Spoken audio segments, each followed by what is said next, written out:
for Hegel, everything is contradictory. And so that can also seem to be a kind of mystical way of not allowing us to draw any boundaries or limits or make clear distinctions. Well, he was sort of obsessed with life and love, if we think of it in those bigger terms.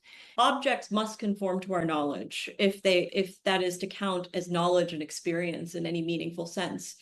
To eliminate the subjective aspect, the subjective perspective from knowledge and experience would be completely unintelligible. Self-consciousness is a kind of subject-object phenomenon because it's a way in which the subject can grasp itself as an object of a certain kind. Kant made self-consciousness so central to his philosophy and yet didn't give us a theory of it. The model for thinking about living things, so not consciousness, but certainly bodies, was the model of a machine. And that reached certain limits that we very quickly run up against when we tried to understand living animal bodies on a more mechanistic machine model. The importance of understanding the phenomenon of life was also in part to help us understand something about ourselves, because the model of a machine very quickly is not the right model for thinking about the unity of our mind. A tree is, he says, organized and self-organizing. It takes in materials from the environment to sustain and reproduce itself.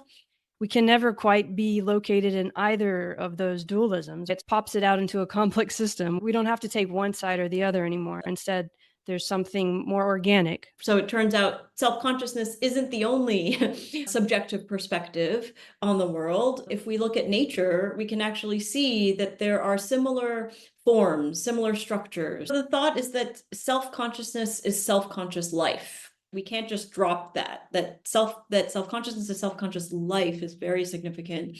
A lot of what the science of logic is about is the conditions for intelligibility. Thinking isn't disembodied. Reason is living activity. It's still radical, and we're still trying to find ways of understanding the mind that do not reduce it to a machine, and to insist that minds have to be living. That the concept is free love. What a wild thing to say, but I think we should take him serious. I think he means it. True union, or love proper, exists only between living things who are alike in power, and thus in one another's eyes, living beings from every point of view. To love someone is to see them as fully alive. Reason is living activity. That's what it is. Hello, everyone. Welcome to Love and Philosophy. After 1 week off, we're back, or I'm back, and I'm going to post a conversation I had with Karen Ing about Hegel's concept of life. You've probably heard me talk about Hegel, or you know that I studied Hegel and his idea of the problem of contradiction, which is this central idea in his work that everything, whatever you want to call everything, concepts, ideas, processes, however you want to define it, has some sort of contradiction contained within itself. So the process contains its own opposite, so to speak. I'm not going to go into all that here, but I mention it because Karen and I dance around and talk about it in terms of how we might understand Hegel's work as a rhythm or a pattern to help us hold the paradox. Karen Ing is the Associate Professor of Philosophy and the Director of Graduate Studies at Vanderbilt. She's also George S. Allen Chancellor's Faculty Fellow and an Associate Professor of German, Russian, and East European Studies. She specializes in 19th century European philosophy, especially Hegel. Karen has done a lot of research in post-Kantian philosophy and the connection between Kant, Hegel, Marx, and others of the Frankfurt School. The book we talk about here is Hegel's Concept of Life, Self-Consciousness, Freedom, and Logic, which was published in 2020 by Oxford, and it won the Journal of the History of Philosophy Book Prize in 2021, and it explores the concept of life in Hegel's philosophy, which is what we talk about here. This idea of process, rhythm, movement that I feel one understands when reading Hegel but can never quite put into words. It's part of the movement of the writing, this expression of how everything already contains its opposite, and how I would say that it's not actually an opposite, it's part of this movement that we make towards understanding the process. Karen and I talk about her book through this lens in a way, and I enjoyed this conversation very much. We had it quite some months ago, but I'm posting it now because it goes very well with the one I just had with Evan about subject and object, which you might think of as a problem of contradiction, so to speak. She's the Alexander von Humboldt Research Fellow at the Center for Post-Kantian Philosophy at the University of Potsdam, which is one way I came across her work because of being in Berlin, and she was there for some talks. But also, her book on Hegel is really one of the best I've ever read. I love that she brings in the idea of life in the way that she does, and how we discuss some really difficult things. First of all, it's just hard to talk about Hegel at all sometimes, much less when you're trying to talk about paradox and process and rationality and the Copernican turn. All of these things we talk about here towards understanding life and love. So that's fun. And I love conversations that can somehow touch on all of those in an authentic way and with passion. And that's one reason I also really enjoy reading Karen's work and listening to her talk. And I hope you'll go look at her website and read her book and listen to some other of her talks. She's a great philosopher. I'm also just glad you're here, and I wish you a wonderful, good contradiction that resolved in feeling of love and life. Wishing you lots of motivation and all the best of what philosophy has to offer. Hi, Karen. It's so nice to meet you today, and thank you so much for coming on Love and Philosophy. Thank you so much for having me, Andrea. I asked you to come on because I've been looking at your amazing book about Hegel, Concept of Life, and today we're going to try to do something that's a little bit impossible, which is have a general conversation about Hegel. So Hegel's not known to be the easiest philosopher. So maybe to start, maybe we could talk about you and how you discovered him, just to sort of get into this. Sure. I majored in philosophy when I was an undergraduate, and I came to it, I guess, like many people do. I was very lucky. I first had philosophy in high school. So my first great philosophy teacher was actually in high school. And then what continued to draw me to it was reading in the history of philosophy, but also I was just fortunate to have really good teachers. I think that's a very familiar story, that we need good teachers to bring us into, especially a difficult text like Hegel's. So I came to Hegel first as a skeptic. Maybe that's another good way to approach a figure like this, that I came to Hegel as a skeptic. I read a lot of figures in what we now know as the continental tradition that were very, very critical of Hegel. Interestingly, of course, I subsequently learned that the history of analytic philosophy is also shaped by its skepticism towards Hegel. So skepticism towards Hegel in some ways shapes a lot of 20th century philosophy, and I think we see influences of that even today. And so I also came to Hegel as a skeptic, and then because I read all of these people who were all complaining about this figure named Hegel, I figured I should learn something about him. And so I did end up taking a class as an undergraduate where we read the Phenomenology of Spirit. And I just got I was immediately sort of just very attracted to it. I found it very, very difficult. So I don't pretend that at the time or even now that I understand all of it. But there was something about the rhythm and the movement of the phenomenology that just got me to keep reading. And so that's how I came to Hegel, initially as a skeptic, and then I realized, oh, but this isn't so bad. Why do you think people have this reaction to Hegel that can often be so negative? In the book, for example, you do mention how there's this romantic or this mystical thing that gets associated with Hegel, at least in philosophy circles. It can seem that he's somehow, I think you bring up, what is the term? Hylozoism? Is that how it? Yep. Yeah.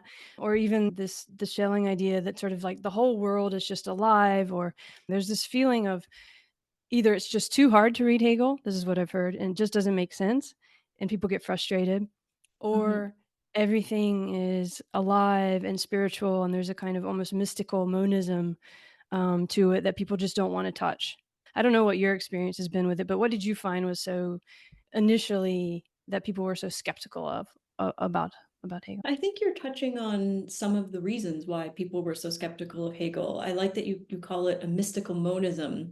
Another way of putting it, it's commitment, or rather, its commitment to hyper-rationalism sort of makes it, right, turns it around, and it becomes almost again a form of mysticism because of what looks like the powers, he uses the term, all of the, not just Hegel, but in this tradition, the idea of the absolute, that reason is somehow absolute, and that the worry, I think there was a worry of a kind of hyper-rationalism in Hegel, where reason just determines the world. I think one of the earliest criticisms we have of Hegel's, what looked to be Hegel's hyper-rationalism, nothing outside reason, everything is determined by reason, we get from someone like Schelling.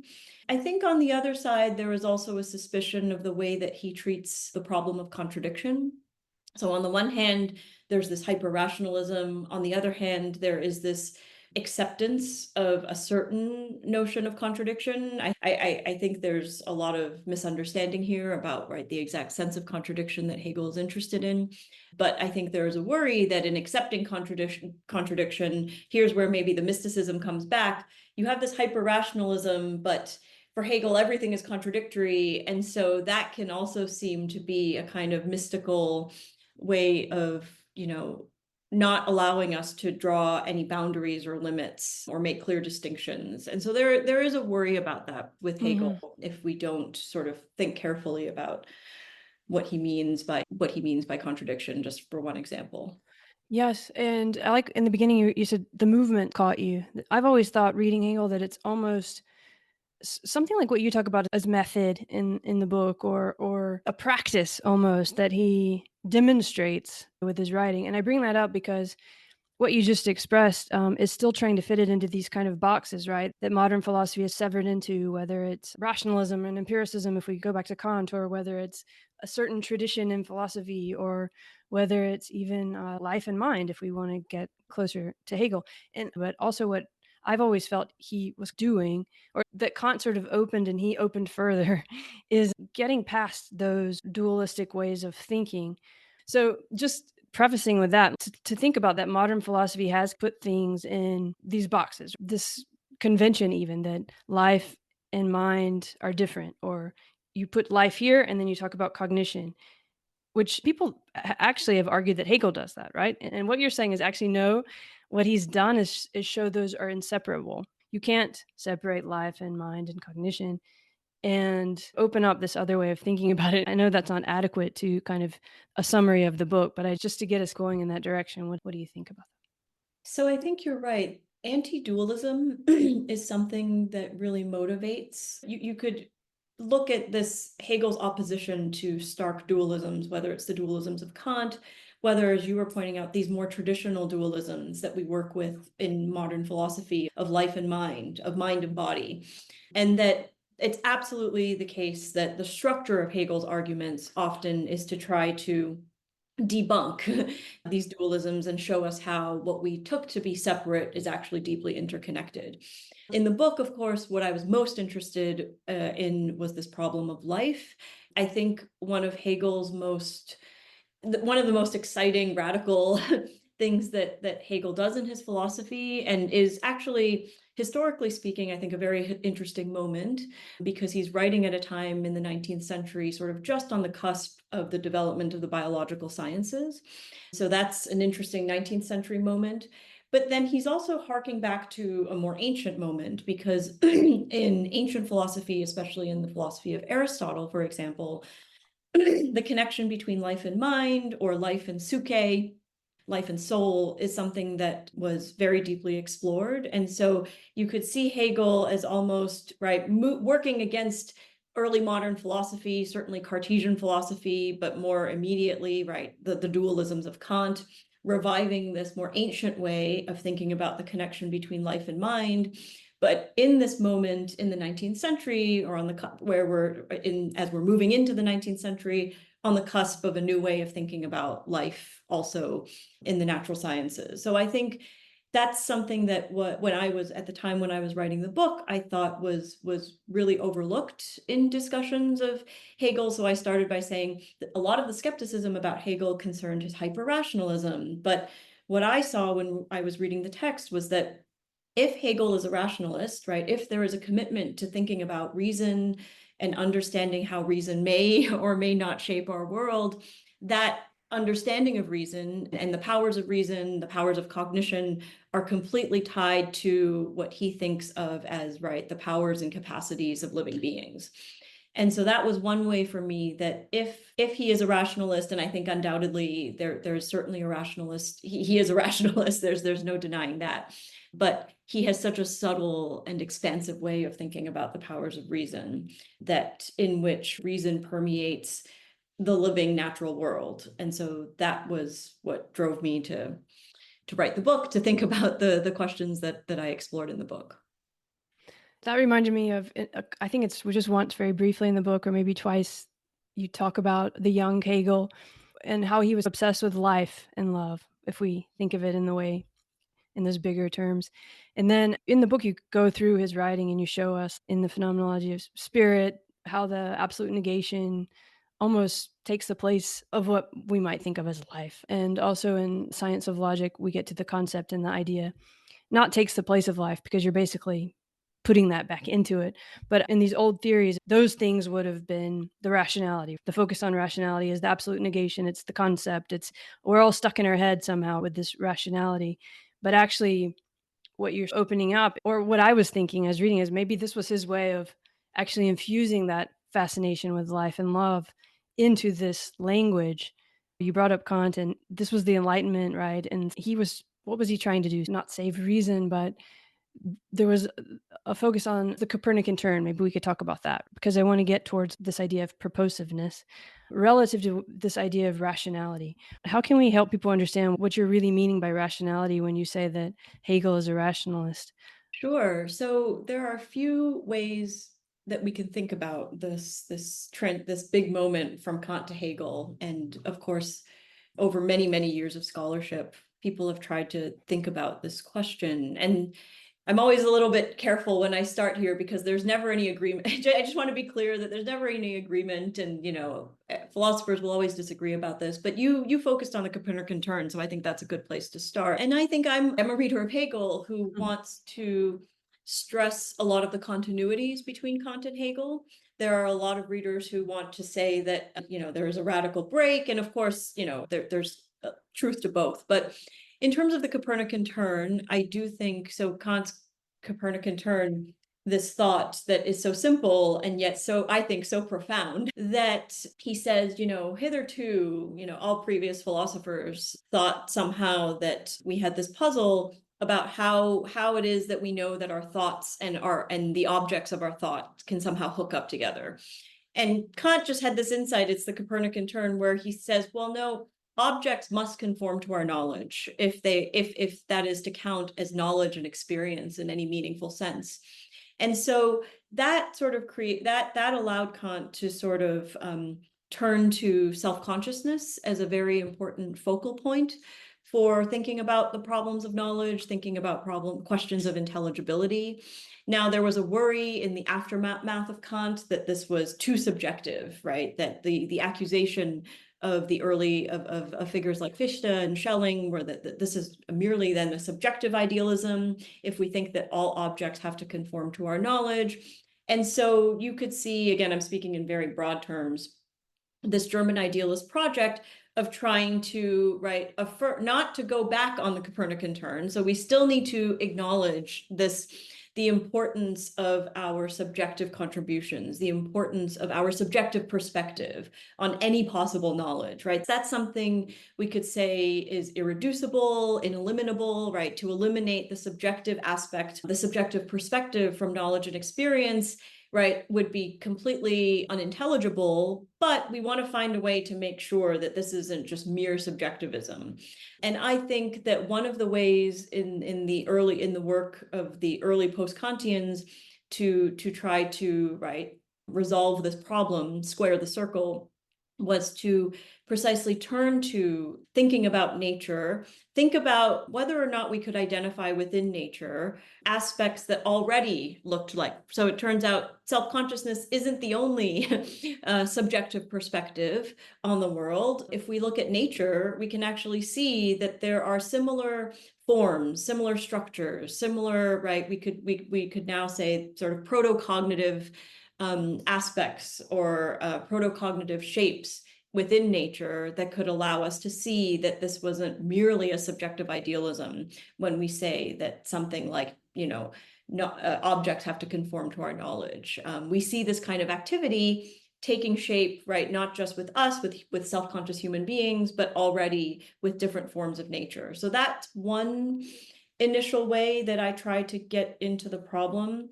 And what I try to show actually is that Kant, in a work called The Critique of Judgment, which we now call the third critique, in a way already gave us a first step into this problem, because one insight that Kant comes to in the third critique is that when he's considering the problem of the human power of judgment, he immediately sort of comes upon this puzzle.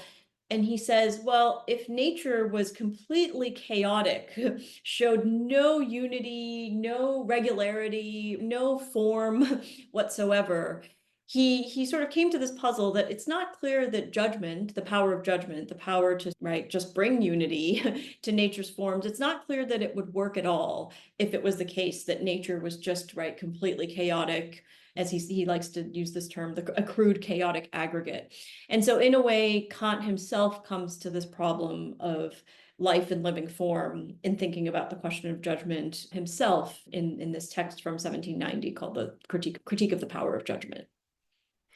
Yeah, the reason I brought up the Copernican turn and I'm trying to bring up the Enlightenment and stuff is I'm trying to get at what was really going on. Why was this so important? Why is it still so important to us, in a way? Because it's kind of a caricature, but let's think of the Enlightenment at the time, and more focuses on machines and less on something like our inner subjective understanding of the world or something like this. And Kant sort of does this thing where in the way you just described, this move of we can start to understand that you can't separate those things, right?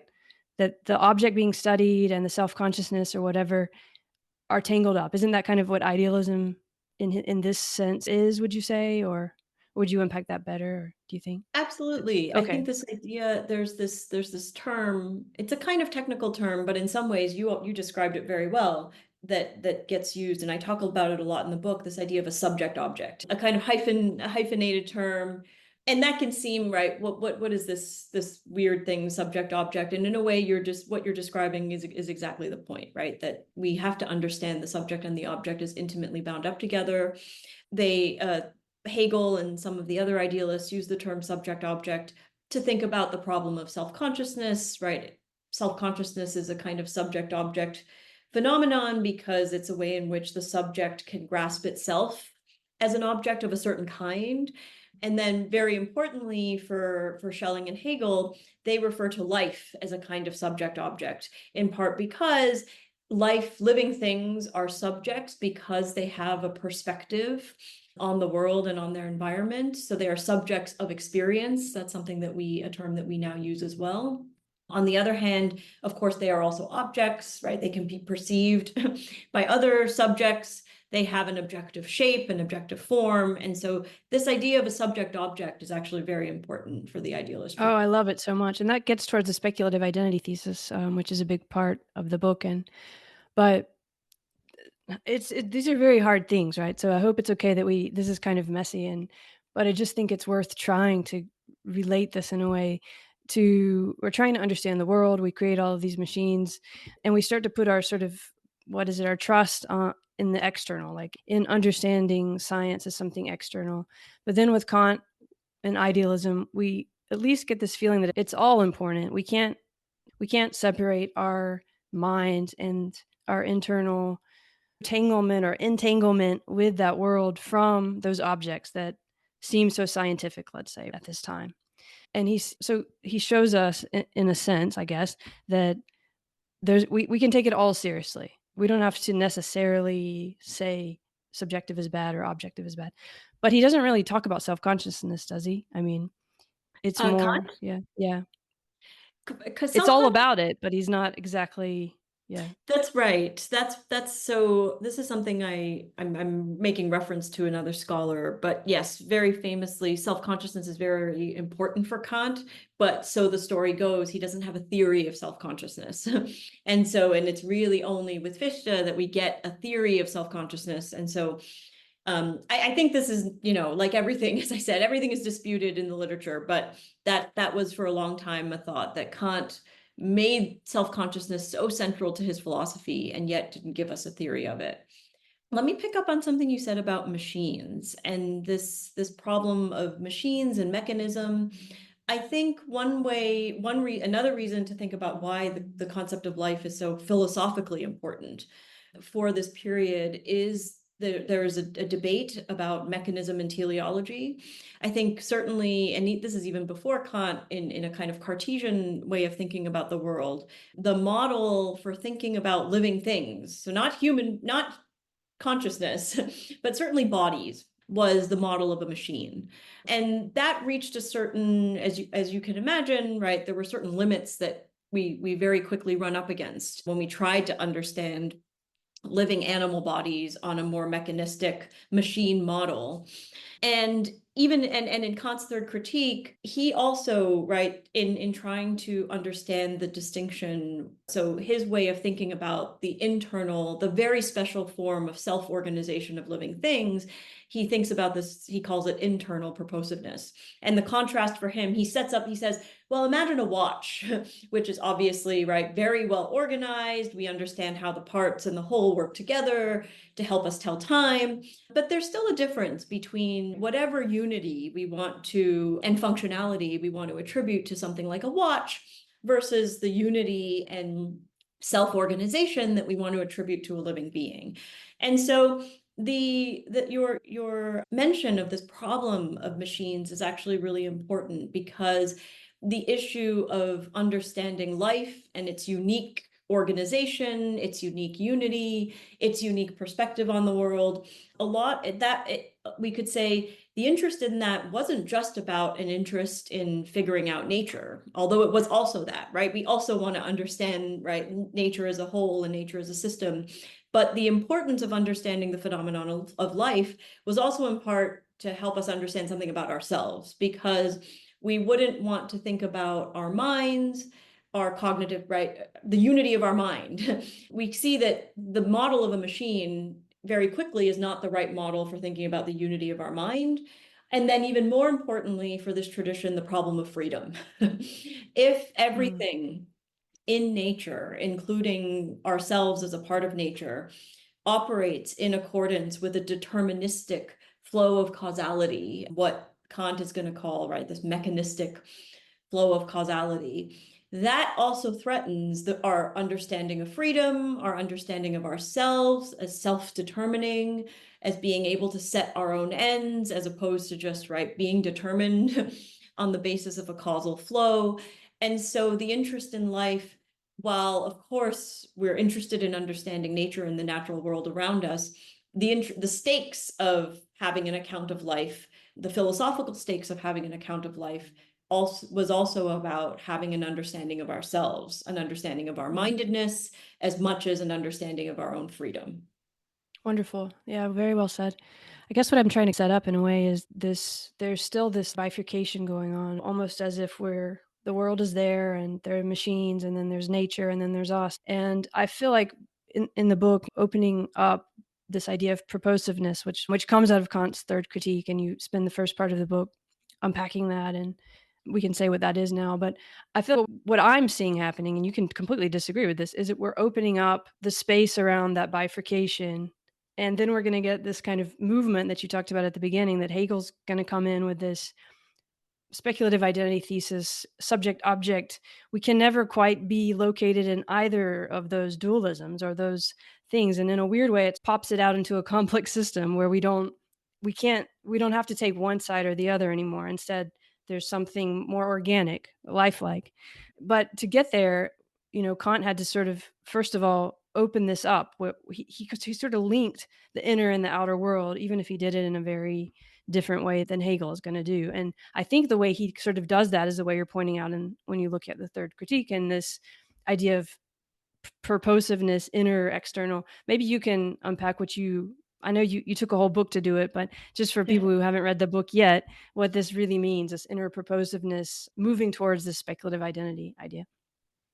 Good. So the problem and purposiveness is sort of a clunky word, but it's trying to think about the problem of, right, so thinking about the problem of the unity of form of nature.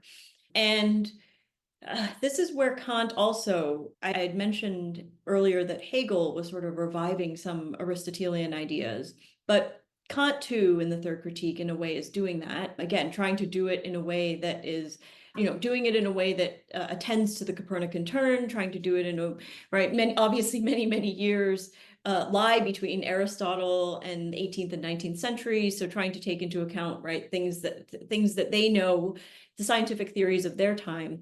But in a way, Kant was also trying to revive a certain Aristotelian idea.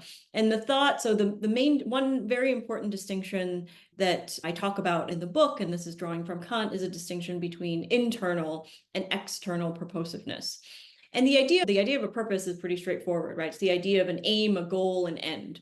How do we understand, and this is very controversial in Kant's time, because basically Aristotle thought that everything in nature had an end or a purpose or a goal.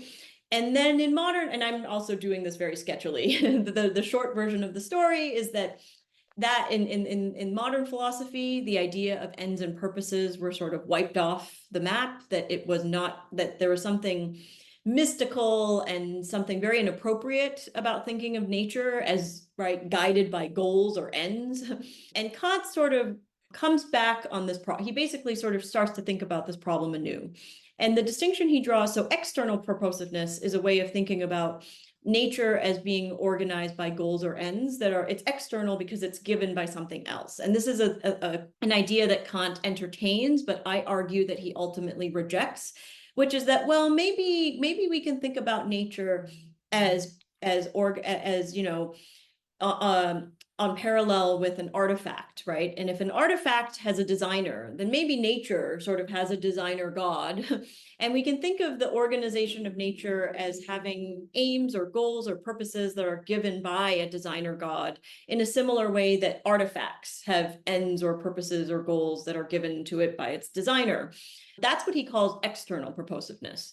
Another sort of maybe less extravagant way of thinking about it is that he also says, well, we can also see external purposiveness as a way of thinking about usefulness. So he says, sandy soil is useful for spruces. Well, isn't that handy?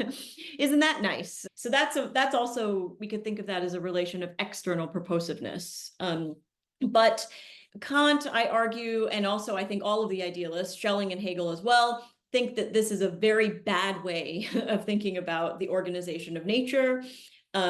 Hegel has a joke somewhere where he says, oh, well, then we think that, God made cork trees so that we could have corks, right? That's the sort of, that introduces a kind of arbitrariness, they think, in our understanding of nature that doesn't really grasp what is distinctive, right? That basically, we can't distinguish between artifacts and nature at all, because in a way, if nature is an artifact, then, right, we lose the very idea of nature.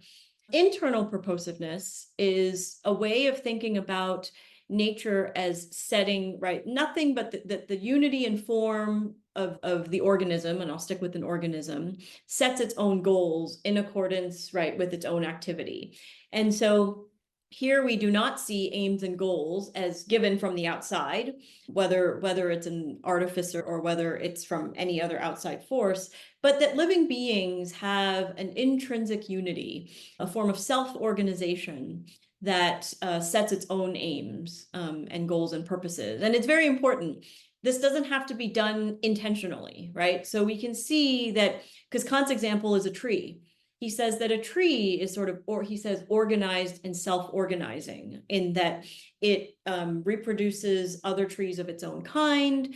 It takes in materials from the environment to sustain and reproduce itself. And its parts are also, right, organized such as to contribute to the functioning of the whole. And all of this, he says, so he calls this internal purposiveness, because this is a form of self-organization. In contemporary philosophy, a term that's sometimes used is autopoiesis. So there are a lot of connections to the way that Kant is thinking about this is something that we now think of as actually quite helpful for thinking about the internal unity and organization of living beings and what's distinctive about the organization of living beings as opposed to artifacts or other non-living things.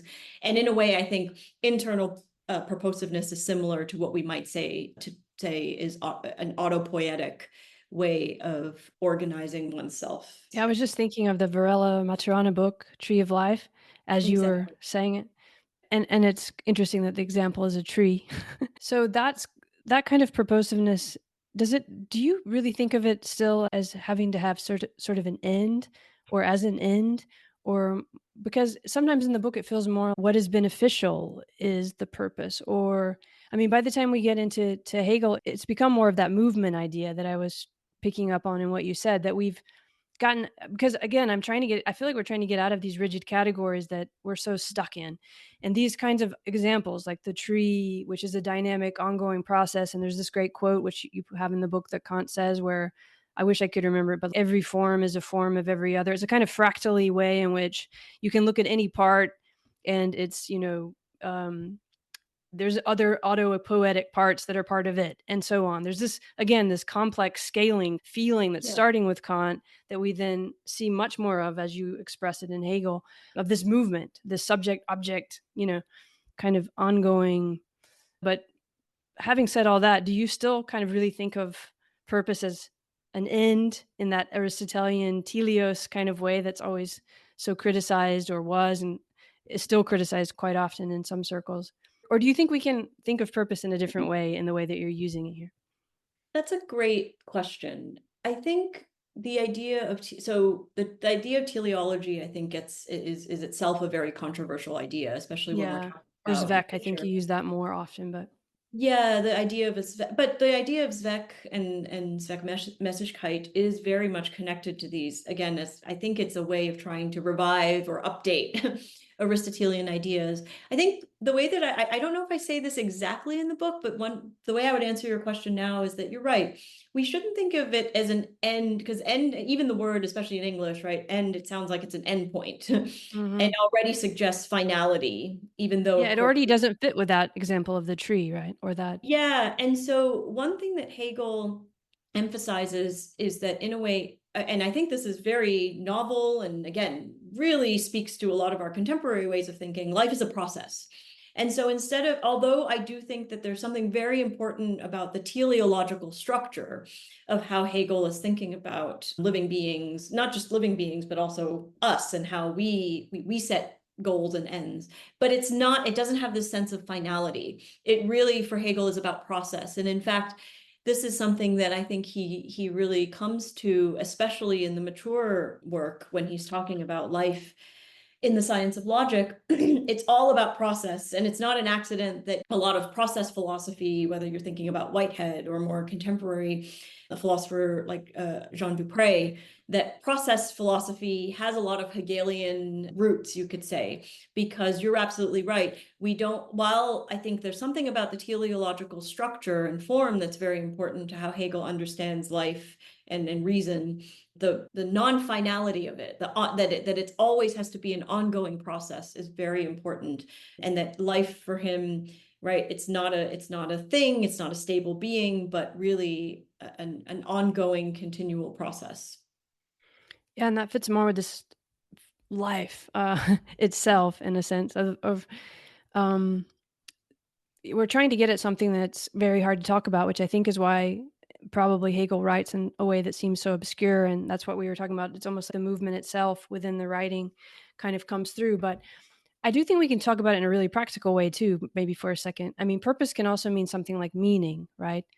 And a lot of this with the speculative identity thesis and going into this is about internal organization. It's about finding a pattern in that movement, or regularities in that movement, and taking that seriously, and that being robust, which would be almost in a contrast to what we started with in terms of this everything is alive and we just dissolve in wonderful mysticism, which can feel good, but he's trying to do a science of logic. It's trying to be very robust in the way that you show in the book, but can we also think of it as really connected to meaning and to actually trying to understand this mind nature connection on a level that really does pertain to our everyday life?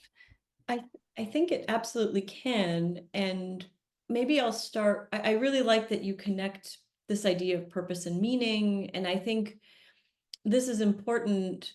So I'll start with a more technical way of thinking about it, but move out to this more general sense of meaning, which I think is for Hegel, has to be connected with life and living things rather than say machines and mechanisms. That's something I think that could really speak to our present moment. But starting with the more technical sense, I think, along with other scholars, but again, other scholars disagree, but I think that a lot of what the science of logic is about is the conditions for intelligibility. So that would be a very technical way of thinking about the condition, right? We would take a few steps, and really it is about meaning, because it's the conditions. What does it mean to say that to make anything intelligible?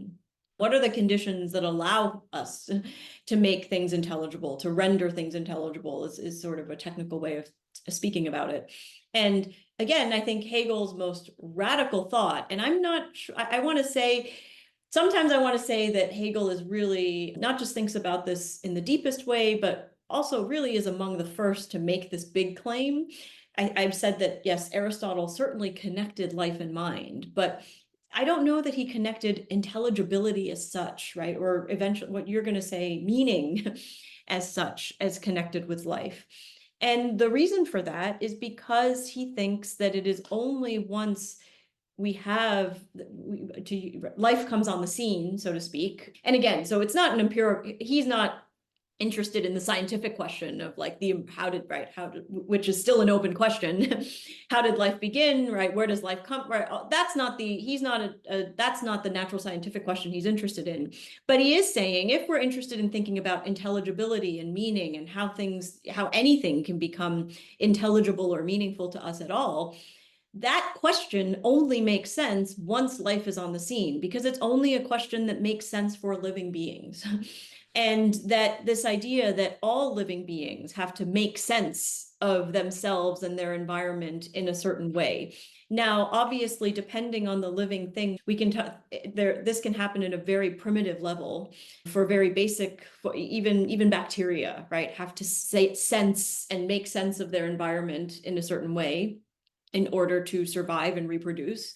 That's obviously a very primitive and basic idea of sense making, but that gets more sophisticated with more sophisticated forms of life. And I think Hegel's saying that for self-conscious forms of life, which is the most sophisticated form of life of which we're aware, that sense making, right, the idea of making things intelligible is still connected with the fact that we are living beings, because sense making is only possible once living things come on the scene.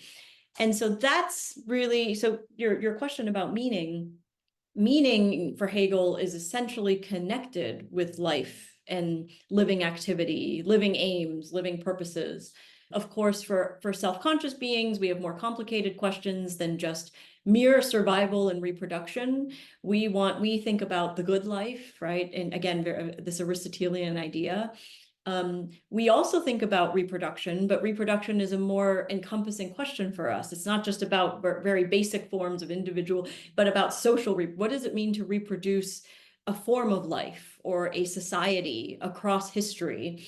Is it the case that sometimes entire forms of life, and in English, Hegel's term Sittlichkeit is translated as ethical life, which, although not a very literal translation, I think is a very good translation, because it captures the spirit of what Hegel means with the idea of Sittlichkeit. And so I do think that this connection between life and meaning in a very broad sense that you brought up is definitely something that Hegel thinks about very deeply, maybe more deeply than I think any philosopher that I can think of. Yeah, especially for his time, because again, Kant hadn't even really used this term self-consciousness. But before I get carried away in that. This idea of the speculative identity thesis, as you were talking, I was reminded, I think you said that you were reading The Science of Logic in maybe graduate school, and you came across the absolute idea that life was like the first section, and it was amazing, right? Because those words seem so far apart. When you were reading that, you were in a space where logic and life clashed, right? This idea of the rationalist that you presented at the beginning, or the logic, it almost seems it's something other than life. And it's talked about in that way, and you assume it that way. But I guess I just want to go to that moment of what happened for you there, because maybe it helps unpack this weird dichotomy. That you're right. That was the moment. And that there are very memorable moments in one's life where when you read something where it just floors you. Yeah, I've had them too. And that was certainly one of them. Reading this huge, difficult, probably one of the most difficult books that I've ever, even now that I've ever read, maybe one of the most difficult books ever written. And also going back to the beginning of our conversation, all of these myths about Hegel, right? This hyper rationalist. We know that the science of logic moves us towards the absolute idea, which sounds like the most mystical rationalist thing that you could, ever conceive of. And that was exactly my reaction. I was expecting to reach this big culmination. And of course I had known, we look at the table of contents, so it's coming. But on that first read, when you finally get there, it is absolutely astonishing. And also that what he talks about there. So although he's very clear, he wants to distinguish. He says, yes, this is what we're talking about here. He says we're still talking about logic. We're still talking about thinking and intelligibility. So we're not thinking about nature. But nonetheless, the content of what he's talking about, life, he's talking about corporeality, that thinking isn't disembodied, right? This great, again, a thought that might be very obvious, but given the history of philosophy, is difficult and controversial and hard to think about, to conceive, that corporeality, thinking always has to take shape in a distinctive body, that thinking takes place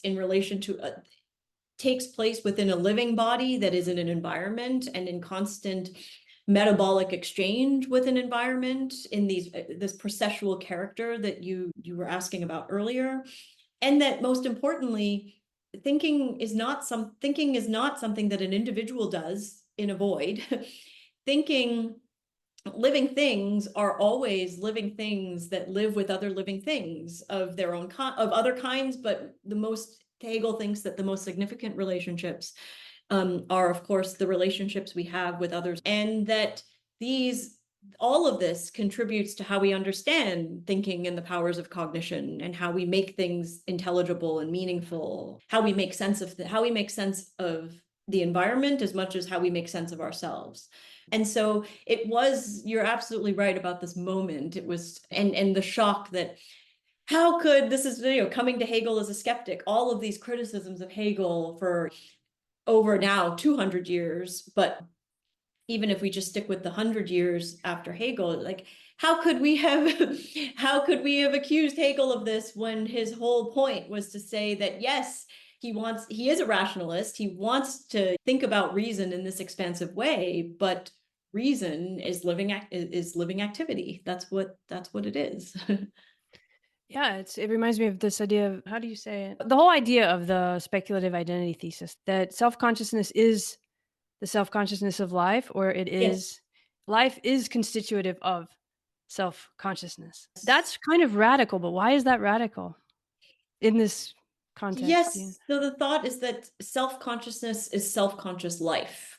And that life part isn't we can't just drop that self-consciousness is self-conscious life is very significant. It's very radical from the perspective, again, if you think about the trajectory of modern philosophy and Descartes, and maybe every philosopher is unfair. I'm sure there are better ways to think about Descartes, but we'll just use Descartes as sort of the bad guy. He opened up something that helped us get here, but there is this, again, that bifurcation, just to link it to what we were talking about. That's very real and It's solid. very real. And so this Cartesian way of, because in a way, Descartes was also that's what the I think is, right? The I think I exist or I think I am, to associate thinking. But for Descartes, right, thinking is thinking substance. And so there are these stark dualisms. It's absolutely impossible on a Cartesian view to think of self-consciousness as self-conscious life. And Sorry, but that's just amazing, isn't it? It really is true what you just said, that it is, you can't think of self-consciousness as self-conscious life in that worldview, which, what is it then? You know? it's very, so, you've really emphasized the danger of these dualistic ways of thinking. And I think as Kant does a lot, so I don't want to be unfair to Kant, but Kant hangs on to this dualism in his understanding of self-consciousness. The distinction for, the most important distinction, the closest to something where we might get like a Cartesian-like dualism in Kant is the distinction between noumena and phenomena. And so while I think Kant is a much more sophisticated, right, even in his dualism, he's much more sophisticated than someone like Descartes, it's still a dualistic picture where we cannot think of self-consciousness as self-conscious life. And there are also, Kant has moral, there are, right, in his theoretical philosophy, there are reasons for that. But I think the more important reason for Kant is his moral philosophy, which we don't have to get into.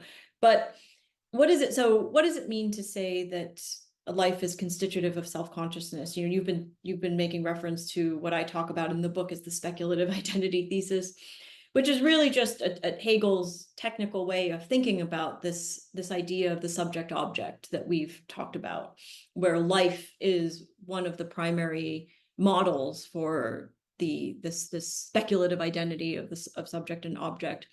Well, for one thing, cognition, I think, and this is something we really only get in the logic, that to understand cognition is to understand something about these three fundamental processes of living beings. That understanding powers of cognition requires that we understand them as embodied. And so different living bodies will have different powers of cognition. And again, something that strikes one, especially for today, as something obvious, but I think for a long period of the history of philosophy, we didn't want to think about human cognition as in any way connected with the powers of the human body. So there was, again, at the time, something very radical about this. It's so radical. I'm sorry I keep pausing, but it's just, for me, this is a really important thing that you've brought up in the book, and that you show in a way that's very robust. Because after reading the book, it seems obvious, right? That life is constituted of self-consciousness. But if you're coming out of a philosophical tradition, it's really not obvious. And weirdly. And even now, it's kind of, we still don't want to take the body too seriously. We still, now we think of mind as like a machine, again, a computation, a computer or something. So I guess I'm just trying to, for people listening, there's really something very fascinating that for so much, it took Kant, it took Descartes, it took these people going through this to even just open it up to where we could imagine our thoughts, our mind as connected to nature and life. That's a really revolutionary thing, even though it now is starting to seem a little bit simple. We almost had to bifurcate to even get there, to the mind body. This is right, but I want to say, so there's a certain sense in which it now seems obvious to us that minds have to be living, but you mentioned the computational theory of mind. This is so actually it's still radical and we're still trying to find ways of understanding the mind that do not reduce it to a machine. You mentioned the work of Varela. I really admire the work of people like Evan Thompson. I think Evan Thompson is one contemporary philosopher who's tried to give us ways of thinking. He talks about Kant's third critique. He talks a lot about Merleau-Ponty. I think people give the idealist tradition, maybe because they're so difficult. I don't know, maybe because of, we started by saying just how difficult it is to read Hegel. Also the complicated history of the reception of Hegel. So I think right now we're not drawing on these really important resources from German idealism to think about these questions. Another contemporary philosopher whose work I really admire is Peter Godfrey Smith, who also is now just trying to think about the deep, deep connections between the life and mind. And this is not easy to do. And so even today, I think it's still quite a radical thing to argue against a computational theory of mind and to insist that minds have to be living, that Yeah, it's great you brought that up because it isn't easy actually philosophically to draw a line from bacteria, I think you mentioned, and trees and life and nature, which you have to kind of accept all of that once you start thinking about life and nature, to our experience of ourselves and mind and thought and memory. That's a very hard thing to trace. So even though it might, when I say it in this big way, obviously life is constitutive of self-consciousness, it sounds obvious. Once you really try to do it philosophically, it's very hard, which is why I think your book is really important, because I do think we can look at Hegel in this way for help. And it's also connected to these themes we've been playing around with in terms of what Kant was trying to do. We're always like on the seesaw between these dualisms. And I do think in your book you show another way, or Hegel shows another way. Fichte, Schelling, you can't separate. It's all that time period, right? Which we haven't talked about those guys yet, but that's all connected. But I do feel like, and I wonder if you also see that as a possible way of rethinking some of these ruts that we've gotten stuck in, a la Evan Thompson's blind spot, right? This movement of subject object that doesn't have to be located in one of those bifurcations.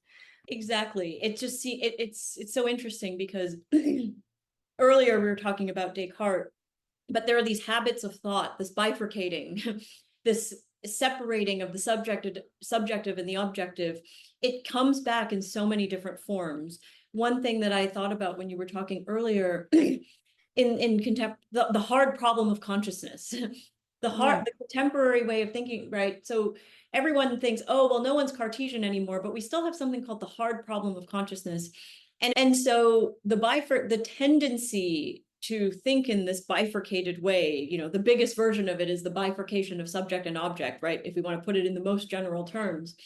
And I think if there was one plea that I mostly work in the history of philosophy, but I would love for people to take Hegel seriously, or to take Hegel as somebody who can offer insights into resolving some of these problems. I think some people have turned to, like in the work of Evan Thompson, turned to phenomenology, the work of Husserl or Merleau-Ponty. I actually think the German idealist tradition maybe has more to offer, in part because they thought so much more deeply about this problem of that life and mind have to be connected in order for us, that is in a way the solution to all of these problems of bifurcation. I actually think extending the idea of phenomenology, it is phenomenology of spirit. This is a That's word right. that is there. I actually think we could extend it a bit because there's a lot of overlap already between phenomenology and the tradition of taking nature seriously, for example, and what Hegel was trying to do and what you actually express in this book. It's hard because we can't think in those either or categories that our language and our philosophy are really built upon. Everything's so stuck in that, which I think is why it's so hard to read Hegel and understand Hegel in a way too. Not that he figured it out, because really a lot of it comes from Fichte and Schelling and that whole thing. But there's an expression of it there that I do think we're trying to express better, right? Yes, and you're touching on something that sounds right. That one reason why is Hegel's text so difficult, right? Was he just trying to be obscure? Was he just trying to be annoying? Obviously, there are also translation issues, but it's just one reason it's so difficult is because he's trying to find a language to understand exactly to people talk a lot about Hegel's dialectics and the dialectical mode of expression or a dialectical method. One very straightforward reason why Hegel is so difficult is that he was trying to capture, right, the movement and contradiction and processes of things in a language, right, that was true to The that. Not Offhaven, I think, captures it a little better. It's weird, you don't. Right. I love it in the book. You don't talk about dialectic till the very end. It's kind of like a little beautiful send off, right? Because Yeah. that's the thing everyone associates with Hegel, and it is this kind of movement, isn't it? This, what you were just expressing, or this feeling of things layering and sublimating and changing and moving. We don't have a good language for that yet, but in the book you're starting to show how we could, right? It can be robust if we look at it. Yeah, I hope that's what I was trying to convey. And I don't even it's not even that I think Hegel did it, definitively or perfectly, but he really returning to his text, I think can help us with a lot of the problems that we still struggle with, that, as you put it, are often connected with this tendency to bifurcate. And that is, it's Schelling who has the subject, object, object, subject, that sort of, that you Yep. tie in very closely to this idea of what we're calling, or what was the speculative identity thesis. We could also just say it's almost like the dialectic movement, or this pattern of that we're talking about in a way too, from a different, from a form-based angle, maybe. Yeah. Schelling, that's, and I think reading Schelling is also very difficult, but I think one thing I try to say in the book is that some people think that in the early Hegel, Schelling was an important influence, but something that gets dropped. And I try to show that this is not, that Schelling is actually more important in the telling of the story than he's been given credit for. Yeah, I love it that you bring all those people in, because I really feel like it was almost a spirit or a time Mhm. where people were trying to do this, try to find some way to hold these paradoxes and talk about them, bring nature back in, still connect on a bodily level with the world, but also in a really robustly logical way. I guess to go back to your journey just a little bit before we end is, so you discovered that life in the logic, and it had one of those moments for you, which I think a lot of us know, where it's just things are brighter or something. You can't leave it behind. How did that proceed on into this book? So it was, these I guess maybe all books that they take a long time. They have a long gestation period, and it so when I was a graduate student was when I had that moment. It was in a seminar. I took a year-long seminar on the science of logic, taught by the late and wonderful Richard Bernstein. And so I had that aha moment. And then I spent, so the origins of the book was my dissertation. And then after I wrote the dissertation, it took me a long time. I basically rewrote the whole thing. It's very interesting, hard process of, in a way, I had the thought, and dissertations are often like this. You have the thought, but the execution is not, you're not happy with the execution. And so it was sort of, yeah, it took me a long time to write it as a book in the form that in which it eventually appeared. Trying to connect it to your purposiveness and your dialectic, not to be too silly, but there's something I wonder, like, how it's changed your way of being or thinking, or if it connected to you because of some way that you are in the world. I don't know why it's coming to mind, but in the book you talk about that this, for Hegel, this, what we've been describing, this process, dialectic, speculative, whatever you want to call it, this movement, this pattern that he noticed, then kind of let him look at nature differently, or almost Mhm. look at other kinds or species, or like start to almost think about what it might be like to have this purposiveness, almost enter into different perspectives. And I just wonder if that connects in your life at all. What does it bring up for you? I mean, it has changed. It was an aha moment. It has changed the way that I think about, how I think about, but also how I relate to nature. I think that can sound so, I don't know, It can cheesy. sound cliche, but it's really not. I Exactly, mean, but this it is actually totally real, has. what matters. It It's just hard totally to talk has. about. It completely has. To think of the world as alive with a plurality of forms of life, and alive in a more robust way, not just, we know, of course, when if I'm on a hike, I know that there's life all around me, but that all of this life has a perspective on things, and that there are sort of an infinite number of these worlds. And so it actually has absolutely changed the way that I think about the natural world and relate to it. I think it has a lot of, not just for me personally, I think it's this view of life and living nature as a whole, I think could have a lot of ramifications for our present way of relating to nature, given our environmental crisis. I think it's it's a super helpful, again, we need lots and lots of different ways of thinking about this, but I think this is one very helpful and important one. that could help us rethink our relationship to nature. Those bifurcations are still there, I guess, that we were talking about at the beginning, or those divisions. They've changed forms or even accelerated in terms of what you were saying about the way we think of technology and mind. And Exactly. You've been talking throughout about machines. Obviously, AI is such a huge question and problem and puzzle for us at the moment. You mentioned computational theories of mind. Again, I think there Hegel can give us a very helpful alternative way of thinking about these things. And that it's his thought has been underappreciated in this regard. I know he's been a hugely influential philosopher in many ways, but there are currents of his thought that have been really underappreciated. it almost seems like we've applied that to philosophy, that either or way of thinking, that you have to choose a side. And so that's why it's been hard to think of something like this in a robust way and bring it in across scales to understand. But I really think that a lot of people are trying to do it from a lot of different angles, and it doesn't necessarily mean that all the stuff from computational mind needs to be gone. If anything, it could, if we could open it up in the way we've been trying to talk about, all of these things could start to help each other in a way, because what we're really trying to do, if we could do it, would be very helpful. If you could really understand how life is continuous with mind, which if we're just thinking of common sense kind of way, somehow we've gotten to this point where we have thoughts and feelings and memories as living creatures in a living planet.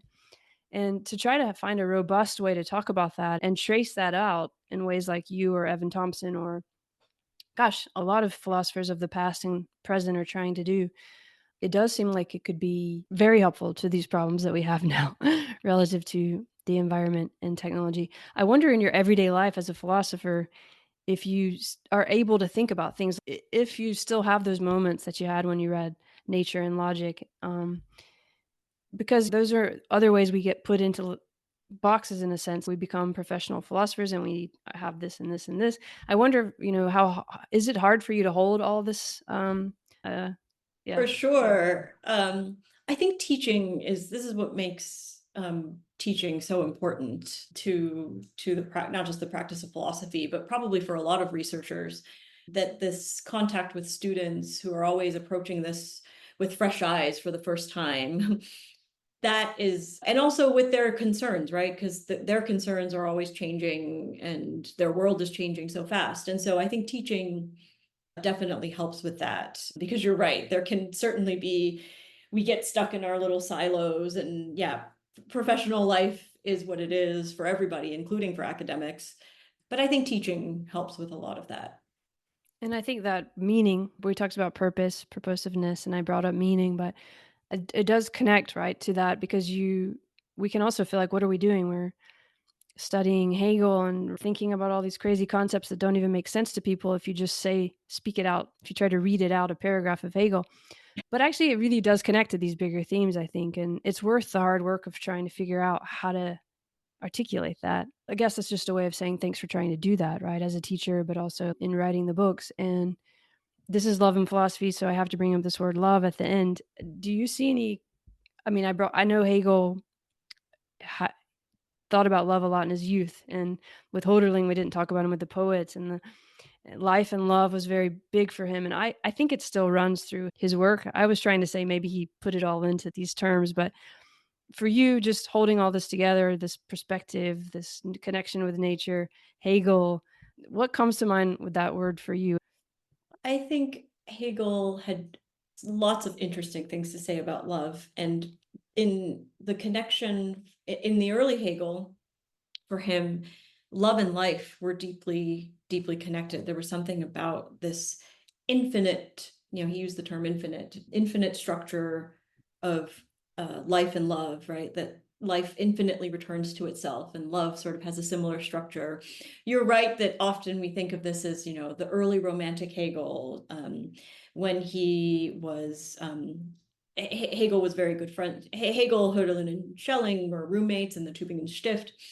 And of course, so Hegel and Schelling broke off and were no longer friends after a certain point. But Hegel and Hölderlin remained friends for Hölderlin's too short life.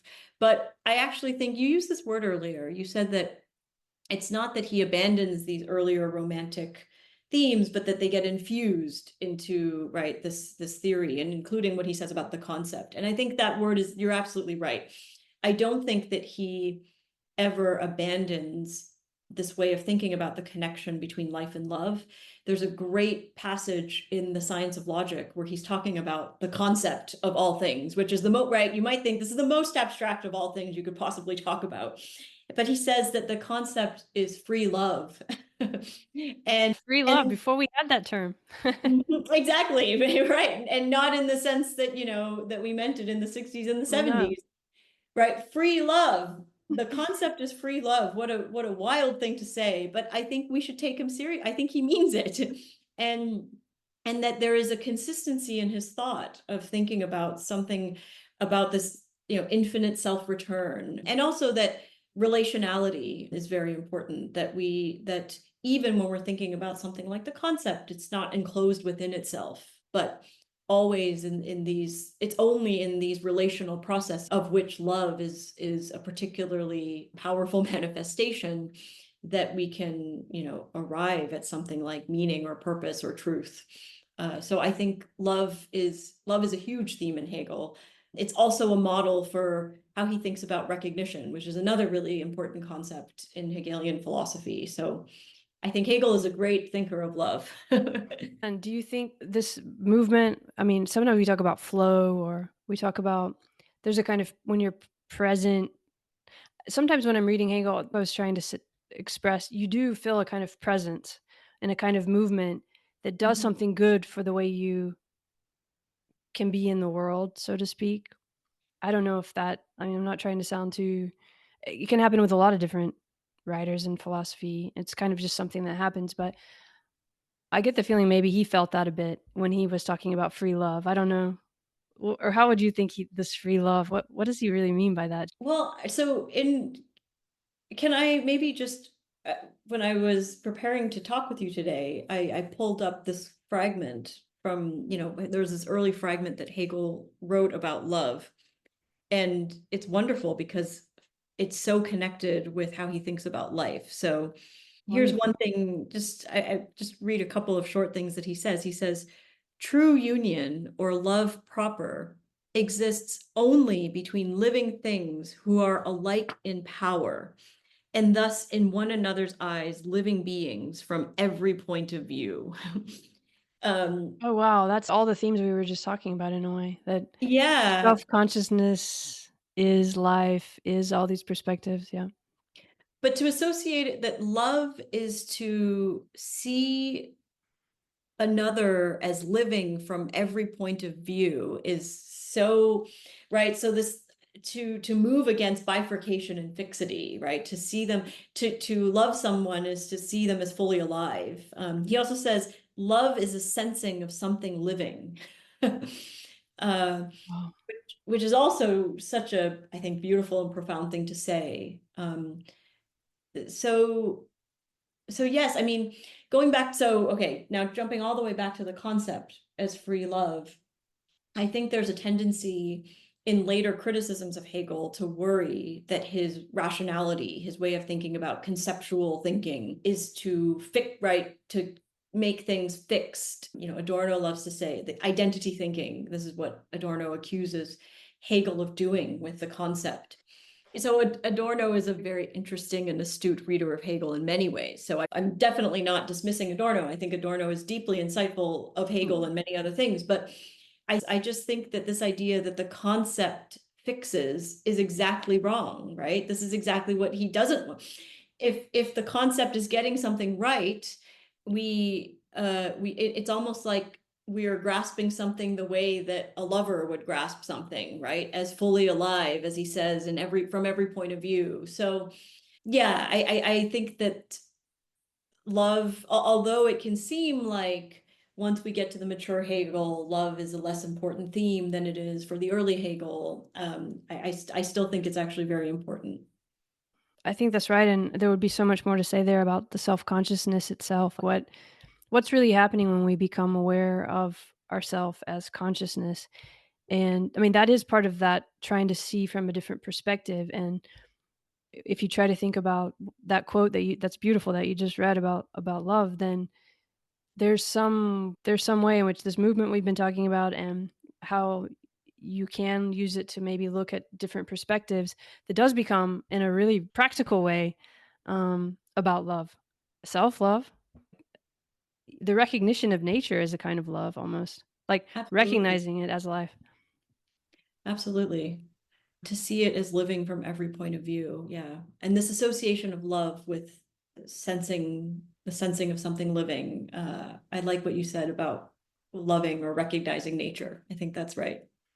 That's kind of the point of of philosophy and science, in a weird way, to do it as robustly as possible. But that's the kind of the doubling too that you talk about. But in any case, is there anything that we haven't talked about that you wanted to bring up? I already kept you 5 minutes over, so No, I think we've touched on a lot. It was really fun to chat with you about all this. yeah, it was. There's always more with Hegel. Yeah, you'd never get to the bottom. But that's the point of it. But I really do appreciate your book. Thank you so much for inviting me. Yeah, my pleasure. Have a great day there in Nashville. You too.